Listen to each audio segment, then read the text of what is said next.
Greetings, everyone. I am Dr. Noni Davis from St. C Academy.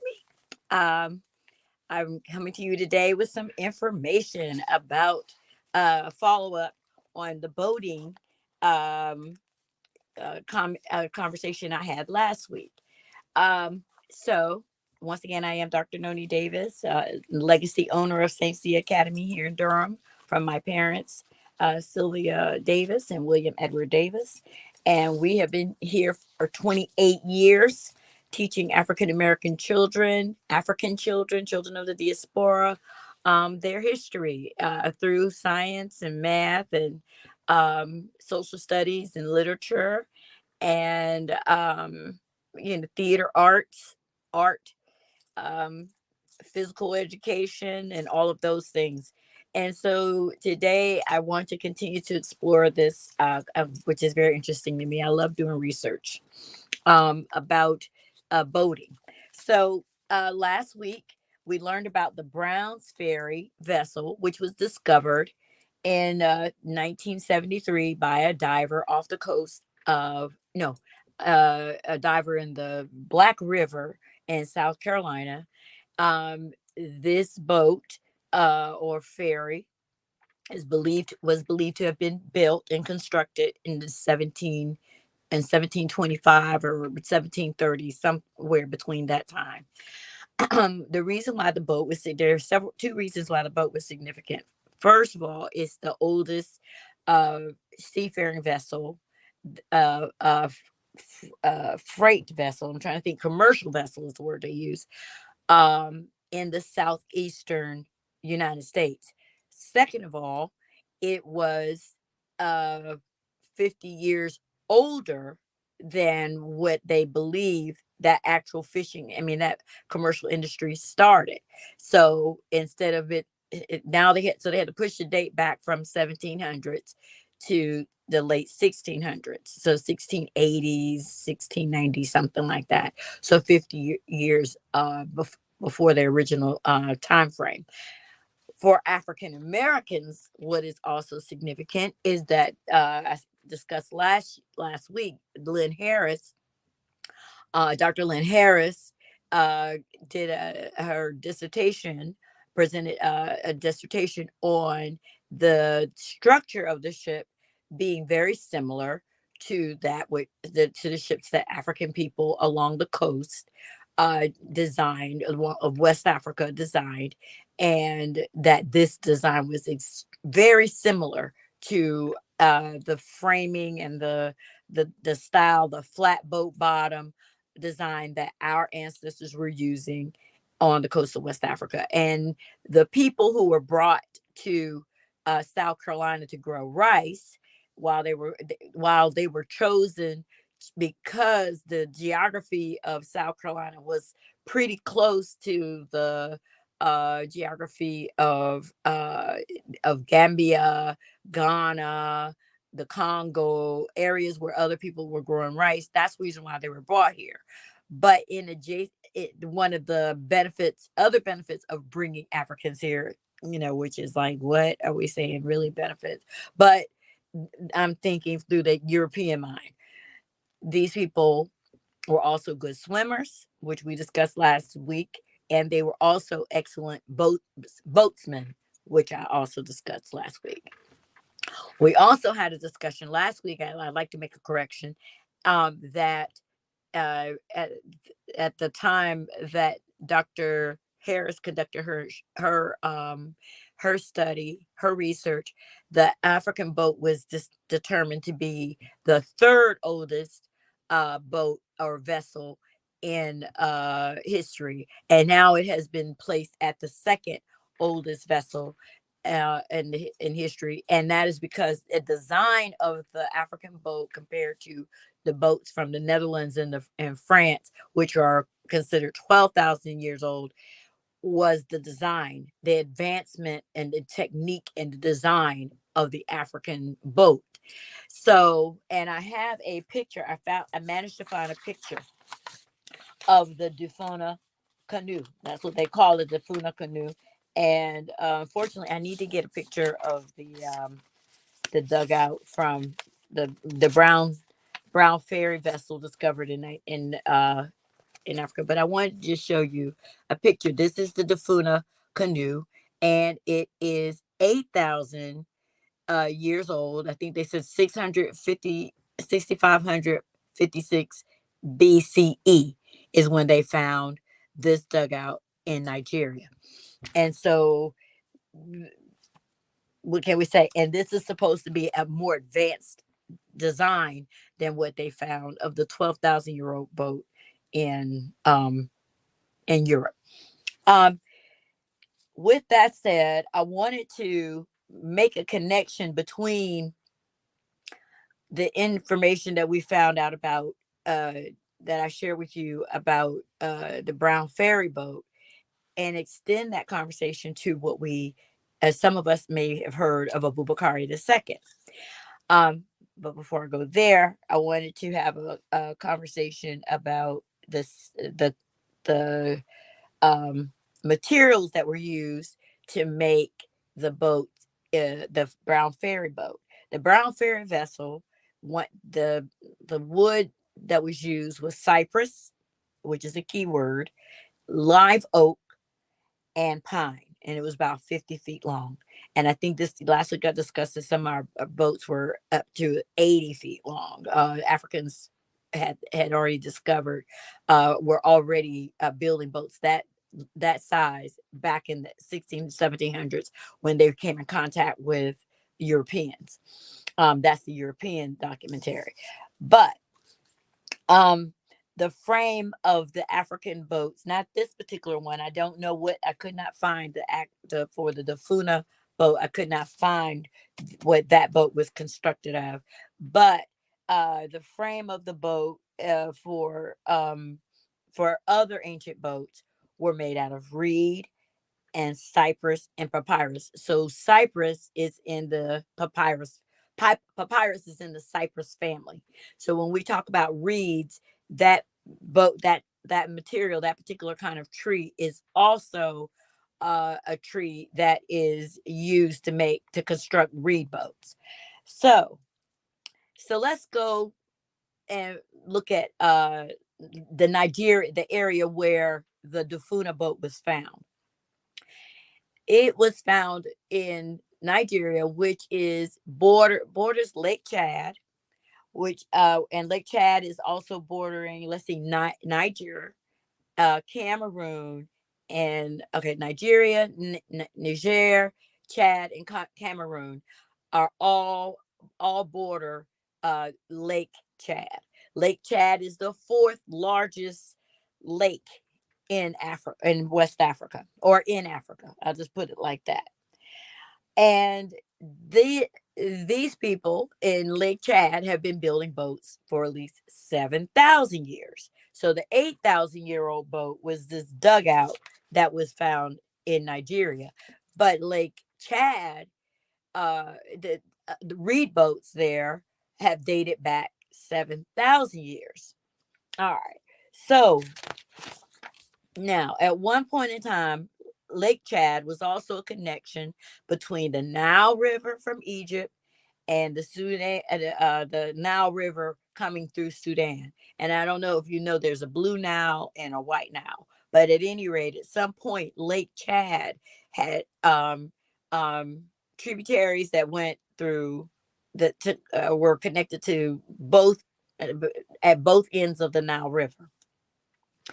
And the took, oh my goodness, it took Europeans, I think they said 1900 was when they were finally able to discover Lake Chad. They had heard about it, but they didn't discover it until 1900. And so, but when once because they did not want to believe that Africans were able to navigate or had a cross flow across the continent from different areas into this one area that was connection. And so it was a major tributary. It was also a major uh, uh, port of trading and everything. Lake Chad, very significant area. So what I did is I went back and I researched what were some of the designs of the boats that they had in the Chad region, and it's very interesting. So I want you to see, this is a picture of the reed boat that they have, Pirates Reed boats, Lake Chad, Africa travel. And I want you to notice the design of the boat. It has this tip here. It's got like a banded, the sides are banded here. And this is just a regular boat, reed boat. Now, huh. So I said, okay. So, and they've been designing these boats for 7,000 years. Okay. So Abubakari the second. Last week I talked about if Africans have been designing boats for uh over 9,000 years, 8,000 years or whatever, and we think that 8,000 is the oldest boat we found. And we do have to consider that Africa is warm. Anything along the equator is going to have a higher rate of decay, so it's very difficult to find artifacts that predate certain eras, because it's going to depend on the quality of what it was made from. So if it's made from rock, it might, or stone, it may be able to, you may be able to determine, do a carbon dating on that, from that will reflect like thousands and thousands, 10,000, 20,000 years. But if it's not if it's made of wood, the likelihood of preservation is much more difficult. So if we said 8,000, it's very possible that it's much older than that. And even the European designers above the Dafuna boat said it's very possible, because just the way it's designed, it was more advanced than the boats that they had in Europe. Okay. So Abubakar II decided that he wanted to travel from get Mali through the Senegal River and go to the New World. He really wanted to travel and see if he could find another landmass, mostly for trade, and an expansion, probably expansion, but mostly trade. Now, this was the 1300. So we're already 1300. If we said 8,000, 1300 would be like what? That's 800 years from where we are now, 700 about. And so we wanted to design a boat. So this is said, according to the information I researched, is that he went to different shipbuilders all over Africa to see if he could get a design that was water durable. And so he found out that, the reed boat could last up to 2 years, something that he could build to capacity, to carry the supplies, a 2 year supply of food, and supplies that folks would need for their journey across the ocean, and people. So cattle, whatever, because I said he had a whole lot of stuff. So usually we have a traditional design of a boat, like what the pilgrims came over here on. And if you I've been to Jamestown, because I told you my parents are historians. And so the first time I went to Jamestown, I thought I was gonna find this like cruiser, this cruise ship like the Royal Caribbean. And when I went there, I was like, I was so disappointed, because when we're talking about 50 feet, 25 feet, 30 feet, these vessels were not that big. It was nothing like these naval ships that we see. I mean, it was a small boat by comparison. And I wouldn't even call it a ship. I call it, maybe it's smaller than your regular ferry boat. I mean, the Nina, the Pinta, and the Santa Maria were not large ships. So we have to really if you haven't seen these ships and actually been on them, you would think that you were looking at something that was magnanimous. Now, for that particular period, maybe, but not. It was not a cruise ship. It was nothing like that. But I believe that Abubakari must have, after his research and after he looked at all the different designs, he must have decided, let me go with the Lake Chad version. And so I'm going to put these up for you. This is Abubakari II.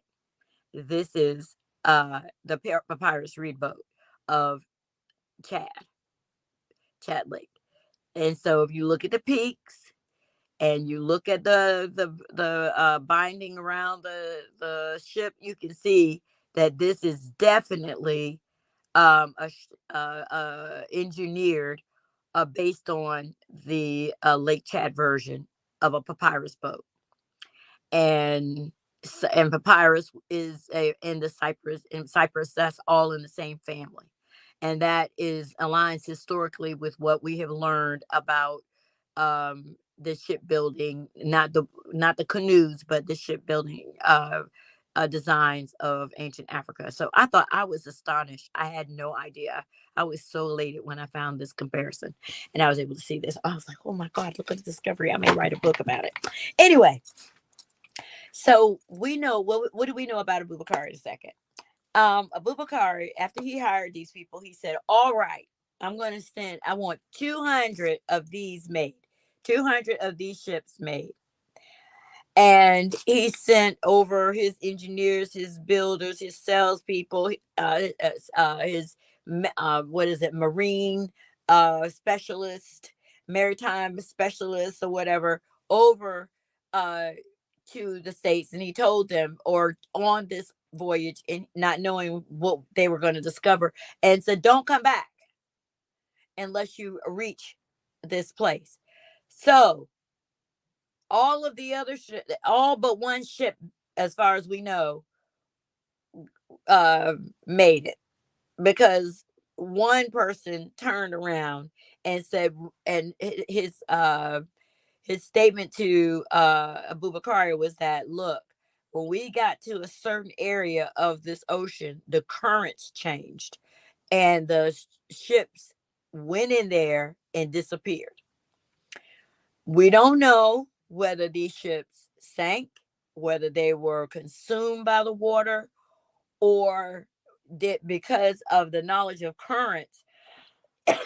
From what I understand, is that from one particular season to another, for one season, like 6 months, the currents across the Atlantic Ocean go one way, and I can't tell you which one, but I know one the currents will push forward in one direction, but let's say it's east or west, and then, or north or south or whatever, but and then the next 6 months they come back the other direction.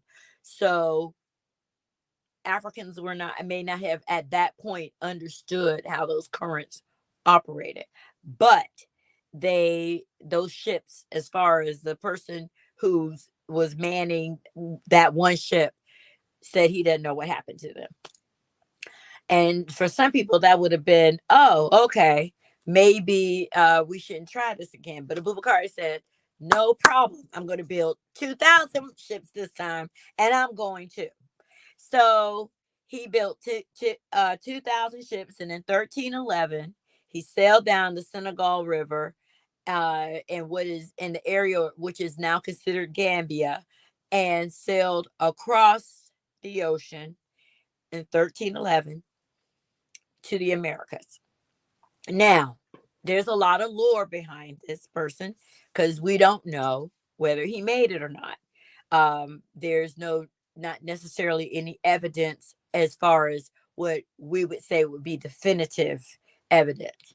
But we do know, I think I mentioned it last week, that Abubakar uh, met, well, let's put it like this: 1492, when Christopher Columbus came over. So imagine 1311 to 1492. So that's like 180 years later, 100, something like that. About 180 years later, people were still talking about Abubakar II, and said, told the native people there said that that there was a legend of this of African people coming here, and they traded gold. They traded gold and made gold and designed gold spears for the top of the for spears for the indigenous people, and the people called it guanine, or like Guinea or something like that, which is Guinea. If you say Guinea, that's the name of, you have Guinea and you have Guinea-Bissau, which are right there beside Senegal. Under Senegal, Gambia is in the middle of Senegal, and then, oh yeah, you got Gambia, Senegal, and then right here is Guinea-Bissau, and right here is Guinea. So, um, well, Guinea-Bissau is on the outside, and Guinea-Bissau, I mean, yeah, Guinea-Bissau is right on the coast, and Guinea is right beside it. So they are, so the word gold, I mean, for gold that they used, it sounded just like the Mande language. And then there's speculation. So that's the speculation about the Caribbean. There's also speculation about him landing in Brazil.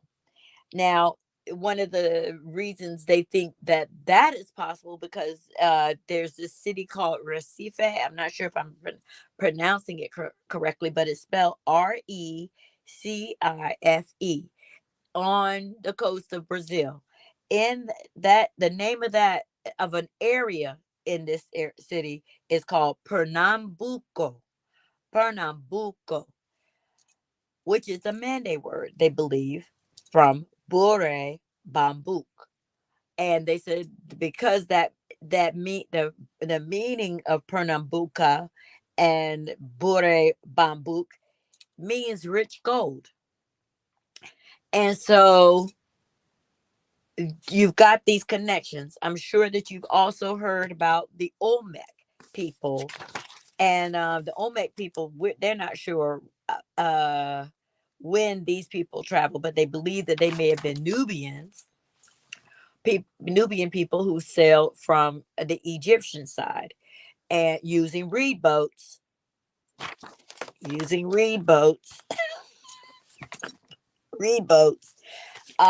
sail across, sail from down what the Red Sea and around Cape Town over to uh, uh, uh all the way around to the Americas.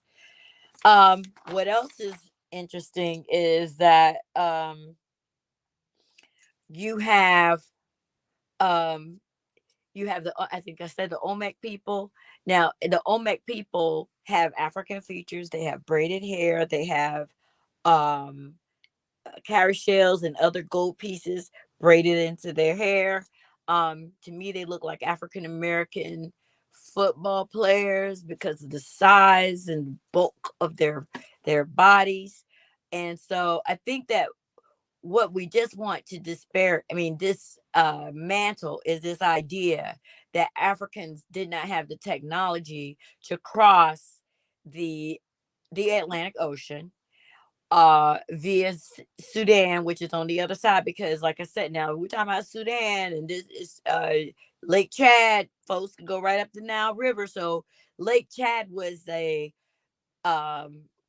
area where it seems to have mastered boat making skills. And you got Nigeria right there. You got Niger, and Niger is just one little step below Sudan. So, and Sudan and Nubia, that's Nubia. And so there are all these connections. My brain is just like, my synapses are just popping off of this information, because we've got to dismantle this idea of the Portuguese, and they, and Ponce de Leon, and what is that guy, America Vespucci, and all these people were traveling and no one else was. It's just not true. And so our own people were doing this as well. And because the indigenous people did not say, oh, yeah, and we were fighting with these people and they were starting wars with us, there's no evidence that people were trying to conquer people. There's no evidence that people were trying to rob people of their resources. So even when we were coming across the ocean, we brought our humanity with us. And I'm not saying that African people were perfect, because we know that's not true, but the worldview was different. So you come across the ocean to really trade. There's no evidence of making war. Now there may have been fights and and stuff, but and and I will continue to do research to find out more information about that. But if we even go beyond um 15, what is it, beyond the 1311s and 1300s, we can see that when Esteban de Rentis was a Moor who was captured in Portugal. He was enslaved in Portugal and what and sailed. I think he was in the 1500s. His real name was Mustafa Azamori, and he came to with Esteban. I mean, with the Rentis, who was a Portuguese sailor, and they traveled with several ships, and they shipwrecked off the coast of what we call Mexico today. And they Esteban was one of a few people, maybe 60 people, I think, 20 something, I don't know, who survived the shipwreck, and they came ashore. And he had to battle with the indigenous people were like, who are y'all, what y'all doing here, all that stuff. But over his time, he was with the Portuguese, but in the time that he was there, instead of engaging in a lot of warfare with the indigenous people, it is said that he learned 6 of their languages, learn their ways of knowing, learn how to make medicine, learn from them how to prepare certain meals, learn from them how to survive in America. And it said that he traveled, I think, from Florida, Mexico, Arizona, New Mexico. I'm trying to think, all the way across Louisiana, Texas. I think there's a whole thing dedicated to him in Texas as the first African American or African person to arrive in Texas. So I'm not sure how many of the states, but I believe this is like there are about 6 states that he traveled to in the 1500s.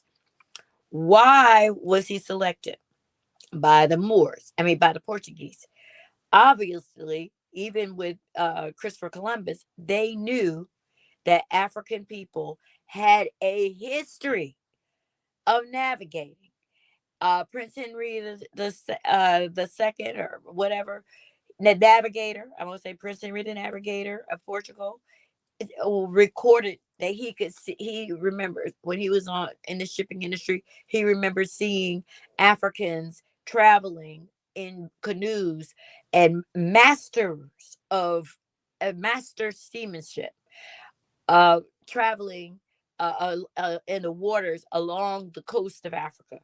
So Europeans knew we had these navigational skills. On we were master boatmen, and so when we come back to South Carolina, it's very possible that we brought that same knowledge with us, um, uh, and built this space, this country, with literally with our skills, those that they knew that we had, and even the ones that they didn't know that we have, with the swimming. And I think last week I talked about we were lifeguards. So I'm going to continue down this path of learning, this path of understanding the contributions of our ancestors, be they small, be they large, because my brain is just popping with this information. I'm so excited about it, and I hope you are too. Ashe.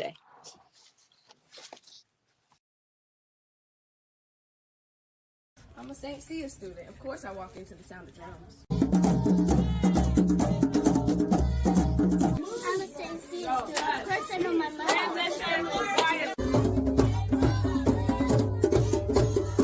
I'm a St. Cia student. Of course I can play the drum. I'm a St. Cia student. Of course I can work with my hands. I'm a St. Cia student.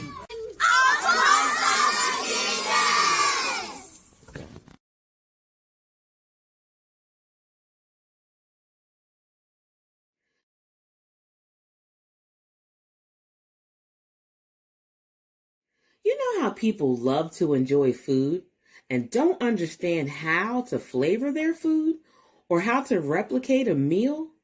They're interested in supplements but don't know where to begin? Well, what I do is I take the guesswork out of enjoying flavor and wellness with my flavorful spice blends so that they can create delicious meals with healing benefits. Can Do Spice was created to help cooks at any level enjoy healing through food. Every spice blend was designed to give added health benefits of natural herbs. Every blend is complete. There's no need to add any additional spice for a delicious meal. Saving you time and money while adding supplements to your meals can be both tasty and fun. My earliest memories in the kitchen began with my father, Kenny Can Do Bond, so it was fitting that I would name this line after him. I have always looked to natural remedies to supplement the body, and I found myself hiding herbs and minerals in foods for my family. That's when it hit me. Everyone needs Can Do Spice. Everyone should be having this. It's an exclusive brand for cooks at any level who want to create flavorful dishes with healing benefits that can satisfy the body and soul. Add a little spice to your life. Give Can Do Spice a try.